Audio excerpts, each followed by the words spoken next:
When we pick up a balloon, the pressure to keep hold of it is different from what we would exert to grasp a jar. And now engineers at MIT and elsewhere have a way to precisely measure and map such subtleties of tactile dexterity. The team has designed a new touch sensing glove that can feel pressure and other tactile stimuli.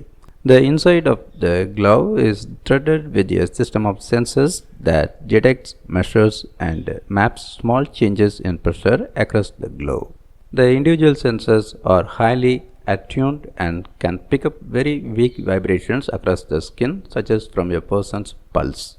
When subjects wore the glove while picking up a balloon versus a beaker, the sensors generated pressure maps specific to each task. Holding a balloon produced a relatively even pressure signal across the entire palm, while grasping a beaker created stronger pressure at the fingertips. The researchers said the tactile glove could help to retrain motor function and coordination in people who have suffered a stroke or other fine motor condition.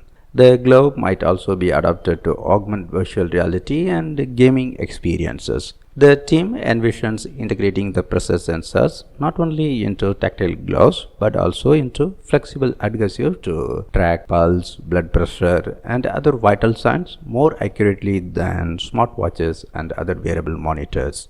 The researchers says that the simplicity and reliability of their sensing structure holds great promise for a diversity of healthcare applications such as pulse detection and recovering the sensory capability in patients with tactile dysfunction. The researchers detailed their results in a study appearing in the journal Nature Communications. The glove's pressure sensors are similar in principle to sensors that measure humidity.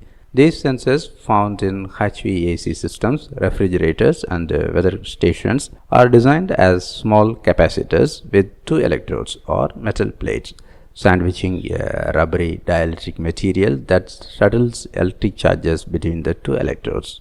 In humid conditions, the dielectric layer acts as a sponge to soak up charged ions from surrounding moisture. This addition of ions changes the capacitance or amount of charge between the electrodes in a way that can be quantified and converted to a measurement of humidity.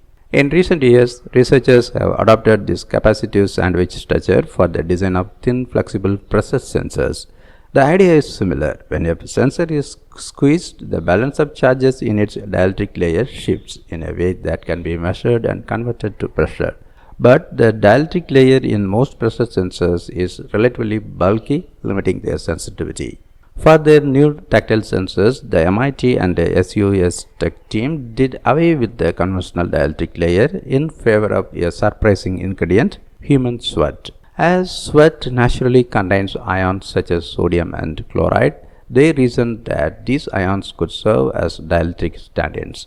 Rather than a sandwich structure, they envisioned two thin flat electrodes placed on the skin to form a circuit with a certain capacitance. If pressure was applied to one sensing electrode, ions from the skin's natural moisture would accumulate on the underside and change the capacitance between both electrodes by an amount that they could measure. They found they could boost the sensing electrode's sensitivity by covering its underside with a forest of tiny, bendy, conductive hairs. Each hair would serve as a microscopic extension of their main electrode, such that if pressure were applied to, say, a corner of the electrode, the hairs in that specific region would bend in response and accumulate ions from the skin, the degree and location of which could be precisely measured and mapped. In their new study, the team fabricated thin kernel-sized sensing electrodes lined with thousands of gold microscopic filaments or micropillars. They demonstrated that they could accurately measure the degree to which groups of micropillars bent in response to various forces and pressures. When they placed a sensing electrode and a control electrode onto a volunteer's fingertip, they found the structure was highly sensitive. The sensors were able to pick up subtle pressures in the person's pulse, such as different peaks in the same cycle. They could also keep up accurate pulse readings, even as the person wearing the sensors waved their hands as they walked across a room. Pulse is a mechanical vibration that can also cause deformation of the skin, which we can't feel, but the pillars can pick up. The researchers then applied the concepts of their new micropillar pressure sensor to the design of a highly sensitive tactile glove. They started with a silk glove, which the team purchased off the shelf. To make pressure sensors, they cut out small screws from carbon cloth, a textile that is composed of many thin filaments similar to micropillars. They turned each cloth square into a sensing electrode by spraying it with gold, a naturally conductive metal. They then glued the cloth electrodes to various parts of the glove's inner lining, including the fingertips and palms, and threaded conductive fibers throughout the glove to connect each electrode to the glove's wrist, where the researchers glued a control electrode. Several volunteers took turns wearing the tactile glove and performing various tasks, including holding a balloon and gripping a glass beaker. The team collected readings from each sensor to create a pressure map across the glove during each task. The maps revealed distinct and detailed patterns of pressure generated during each task.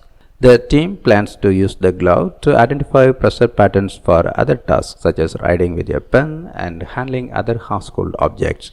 Ultimately, they envisioned such tactile aids could help patients with motor dysfunction to calibrate and strengthen their hand dexterity and grip.